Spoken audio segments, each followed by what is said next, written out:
¿Bolivia debe seguir exportando hidrocarburos y energía? ¿Puede Bolivia sustituir los hidrocarburos? ¿Cuánto costará sustituir hidrocarburos por energías renovables? Agua y energía. Plan para sustituir hidrocarburos. Es una respuesta desde la ingeniería a un problema de dimensiones mayores que la humanidad deberá resolver durante el siglo XXI. Aplicación a Bolivia.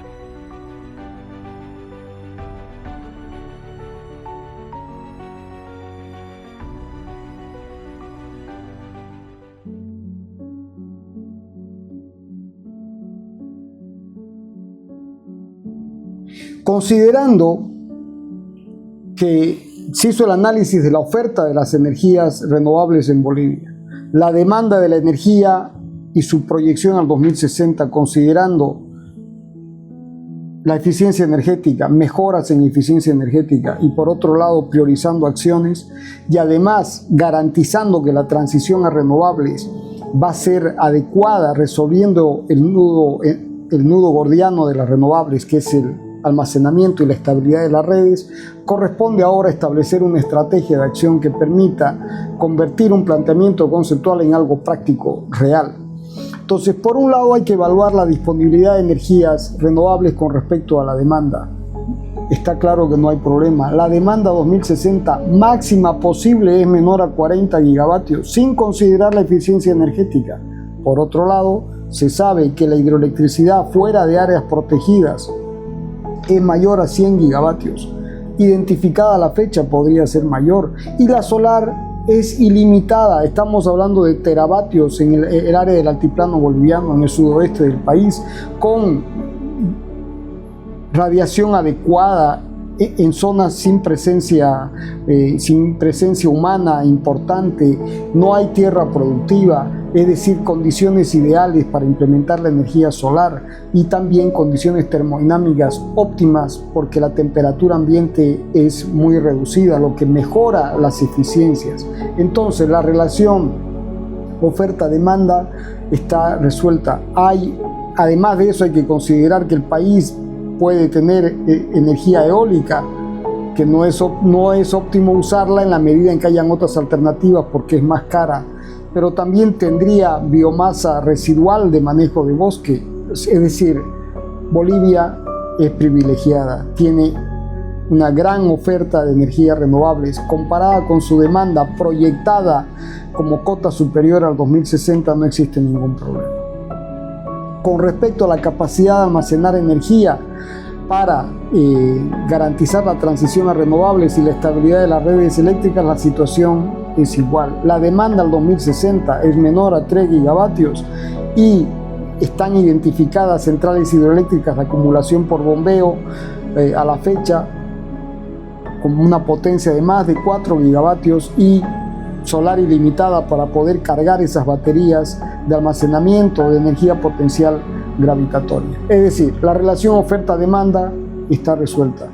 La capacidad de almacenamiento con centrales hidroeléctricas de acumulación por bombeo para garantizar la transición también está resuelta. Entonces, esto permite hacer un primer planteamiento, una planificación preliminar de cómo se podría satisfacer la demanda en el 2060. Un primer escenario por la redundancia. La potencia requerida es de 10,59 gigavatios, como se mencionó.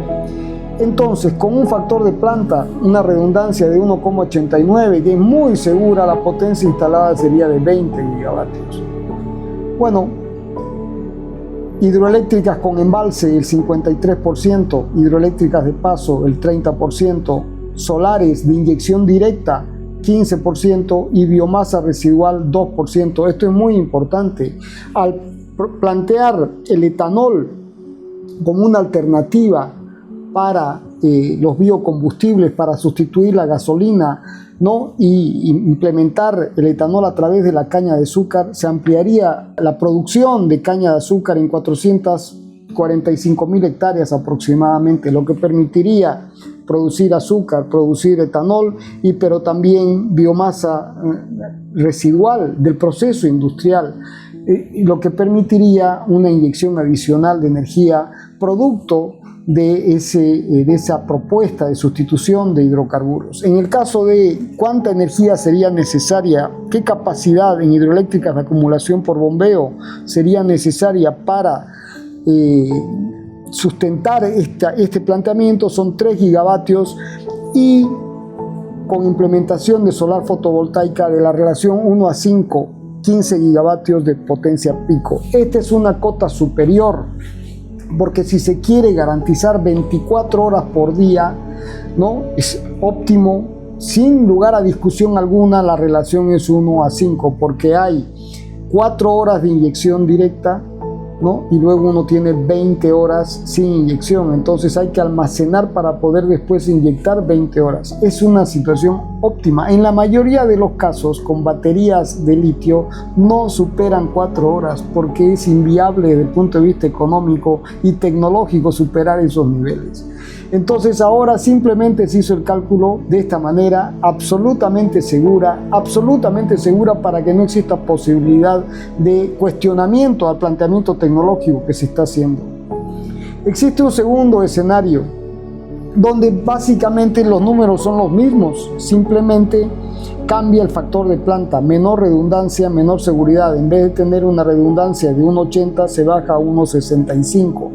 Entonces la potencia requerida de 10,59 gigavatios baja a una potencia instalada de 17,5. Bueno, nuevamente esto lleva a satisfacer la demanda con hidroeléctricas con embalse, hidroeléctricas de paso, solar y biomasa residual.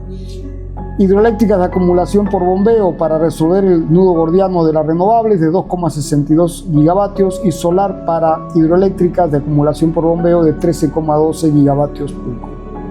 Bueno, este es el planteamiento. Ahora, en el corto plazo, simplemente introduciendo hasta el 2030, ¿no? 1.200 megavatios pico en la zona de Uyuni y de Oruro, ¿no? Uno podría tener hasta un 42% de energía solar fotovoltaica inyectada en la red.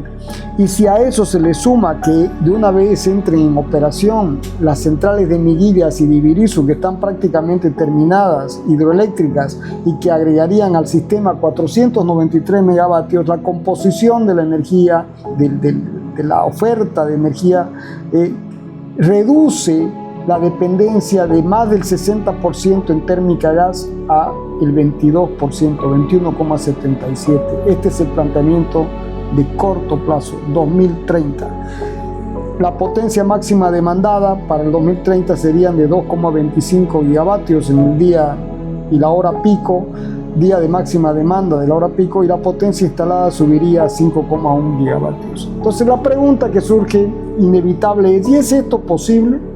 Porque una cosa es hacer los gráficos y otra cosa es generar la energía e inyectarla en la red. Bueno, para verificar de que es posible sustituir los hidrocarburos de esta forma, lo que se ha hecho es tomar un caso particular.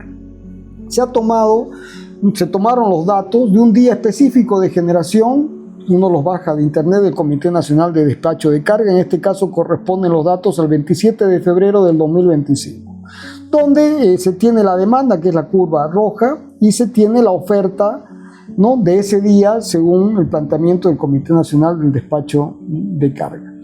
Bueno, entonces, sobre la base de estos datos, lo que se ha hecho es simular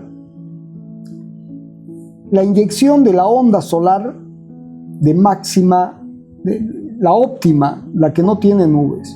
Y fíjense cómo es posible satisfacer la demanda, que es la curva verde, prácticamente con una combinación de hidroeléctricas, de la onda solar que viene del altiplano de Uyuni, porque esos datos son de Uyuni, y algo de termoeléctricas de ciclo combinado, ¿no?, que es la curva roja.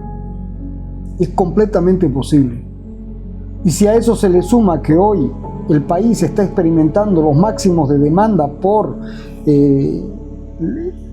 desde Santa Cruz a mediodía, a las 2, 3, entre 12 y 3 de la tarde, ¿no? Se ha desplazado el pico del país a esa hora por la demanda de energía por aires acondicionados en la ciudad de Santa Cruz. Este sistema de inyección directa es óptimo porque permitiría satisfacer exactamente esa demanda en el día de máxima demanda en la hora pico, ¿no? Ahora, ¿cuánto de energía hidroeléctrica se requiere para este planteamiento? 1009 megavatios. La simulación matemática con los datos del Comité Nacional de Despacho de Carga permiten satisfacer la demanda con hidroeléctrica, con la onda solar de Oruro y algo de termo, como se observa en el gráfico. Bien, y 1009 megavatios, que es la potencia hidroeléctrica máxima requerida, que correspondería a las 8 o 9 de la noche aproximadamente. ¿Qué pasa si se pretende reducir la termoeléctrica a cero? Eliminar la termoeléctrica a cero es completamente posible. La hidroeléctrica toma con embalse, por ejemplo, o toma la demanda desde las 0 horas hasta aproximadamente 6, 7 de la mañana, hora en la que empieza a entrar la onda solar, ¿no? Y la hidroeléctrica empieza a reducir su aporte. No hay que olvidarse que las hidroeléctricas tienen una versatilidad en su funcionamiento fantástica, es decir, se pueden encender y apagar en minutos, que no es el caso de los ciclos combinados que tardan 2, 6 horas o más, ¿no? Y bueno, en el caso de las nucleares son de 20 a 40 horas o más, ¿no? Entonces, en este caso se puede ir manejando la onda solar con hidroeléctricas, y en la simulación que se ha hecho con la finalidad de demostrar de que es posible eliminar completamente los hidrocarburos, se llega a una combinación de hidroeléctrica con energía solar, ¿no? Con la onda fantástica que viene del altiplano, ¿no? Para este día en particular analizado, y se requeriría una potencia de 1670 megavatios de hidroeléctrica, que en este momento no existe en el país, que habría que levantarla y llevarla a ese nivel para terminar de eliminar la dependencia de los ciclos combinados. Ahora, la gran ventaja que en este momento se tiene es que hay potencia de respaldo. Los ciclos combinados de Guarnes, del sur, de Entre Ríos, tienen una potencia instalada muy importante que le permite al país generar esta transición. Si no se tuviera esa potencia instalada, esa transición no sería posible. Hacemos la aclaración para que quede claro que los ciclos combinados ya construidos y en operación son el respaldo, son el sustento que permite el cambio. Bien, con la estrategia de acción planteada, vamos a hacer un resumen. Hay una oferta de energía de renovables, hidroeléctrica, solar, ¿no? Biomasa, eólica, priorizando la solar por encima de la eólica porque es mucho más eficiente. Además, el país tiene un potencial en hidroeléctricas de acumulación por bombeo que permiten almacenar y darle estabilidad a la red. Además, se hace un planteamiento de un crecimiento de la red de distribución en todo el país, una red de 500 kilovoltios a largo plazo estable y muy bien integrada con los países vecinos, ¿no? Más una proyección de la demanda considerando eficiencia energética y priorización de acciones, y la introducción de biocombustibles, etanol y biodiesel al 20%. Con esas medidas, ¿es posible reducir los hidrocarburos? Bueno, haciendo los balances, los resultados son los siguientes. En el gráfico se presenta la dependencia de los hidrocarburos en porcentaje, en ordenadas y en abscisas. ¿En qué componente? En el sistema interconectado nacional, en este momento, la dependencia en los hidrocarburos hoy es del 65%. Con este planteamiento es posible reducir esa dependencia a cero y tener exclusivamente los ciclos combinados o el gas como un respaldo por si fuera necesario. En el caso de la demanda industrial, ¿no? Energía de la industria, también hoy hay una dependencia del 100%. Se puede reducir a cero.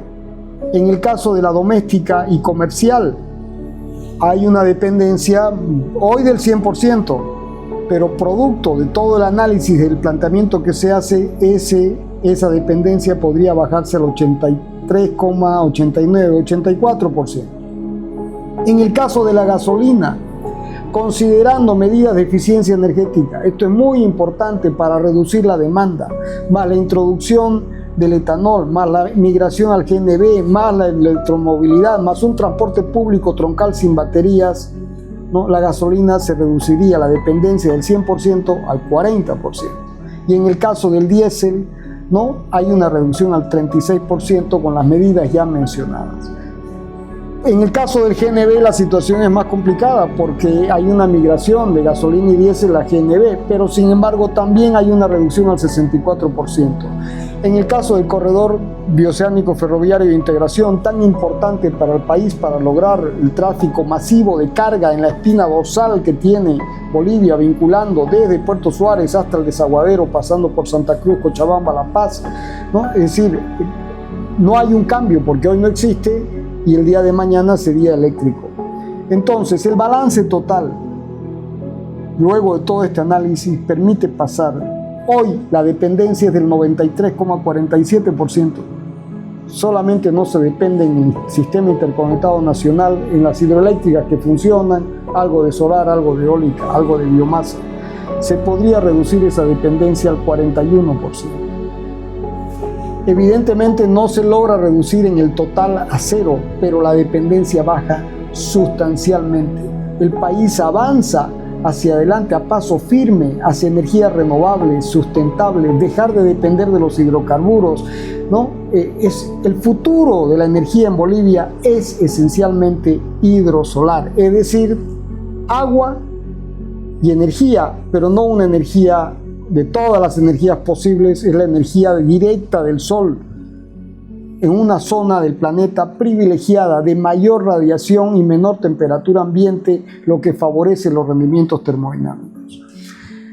Ahora, para lograr esto se requiere seguridad hidroenergética, es decir, tiene que haber preservación del bosque.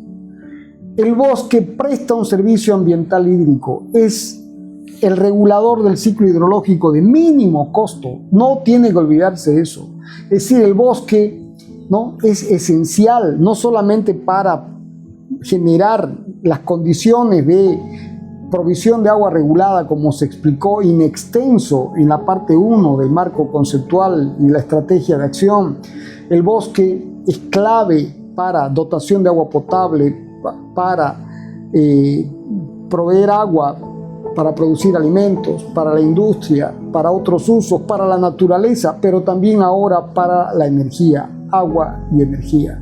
Ahora, a la preservación del bosque hay que sumarle una gestión integrada de los recursos hídricos, tiene que haber institucionalidad. Entonces, la institucionalidad más bosques preservados, más capacidad de embalse, ¿no?, y centrales hidroeléctricas de acumulación por bombeo que permite el cambio a renovables, dan la seguridad hidroenergética.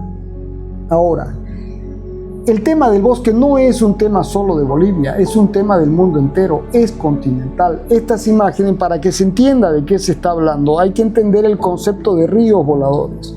Entonces, esta imagen es una imagen de la NASA, tomada el 19 de febrero de 2023. Entonces permite ver cómo la corriente de vapor de agua nace en África, cruza el Océano Atlántico, ingresa en el Amazonas, choca con la cordillera de los Andes y gira hacia el sur y llega el agua a Bolivia. Es decir, en ese proceso de transporte convectivo del vapor de agua, mientras el vapor de agua está en el Océano Atlántico no hay demasiado problema. ¿Por qué? Porque claramente el agua se evapora, precipita, se evapora, se precipita, pero al llegar al continente ingresa en el Amazonas y el agua precipita, pero para que haya evaporación no es evaporación directa como en el Océano Atlántico, tiene que haber evapotranspiración y es el bosque el que tiene que volver a poner la humedad en el ambiente para que por corrientes convectivas el vapor de agua sea transportado hacia el interior del continente para que pueda llegar a la cordillera, pueda chocar con la cordillera, producir las precipitaciones que mantienen vivos esos bosques con toda su biodiversidad, su biomasa y, lo más importante, que permiten el transporte del agua que nos llega y que hace que nuestros ríos tengan agua, que tengamos la posibilidad de acumular agua, de tener centrales hidroeléctricas de acumulación por bombeo. Y por último, migrar a renovables y dejar de depender de los hidrocarburos. La imagen de al lado también muestra con claridad cómo el proceso es por pulsos convectivos tomada por la NASA y que sin lugar a dudas permite identificar con claridad cómo el transporte de los ríos voladores, cómo funcionan los ríos voladores, es decir, transporte de vapor de agua en el espacio por corrientes convectivas donde el bosque es clave en el proceso de evapotranspiración. Seguridad hidroenergética. Los bosques juegan un papel determinante. Preservarlos es agua para la vida, agua para el consumo humano, agua para producir alimentos, agua para la naturaleza, agua para la industria y ahora agua para la energía. Agua y energía.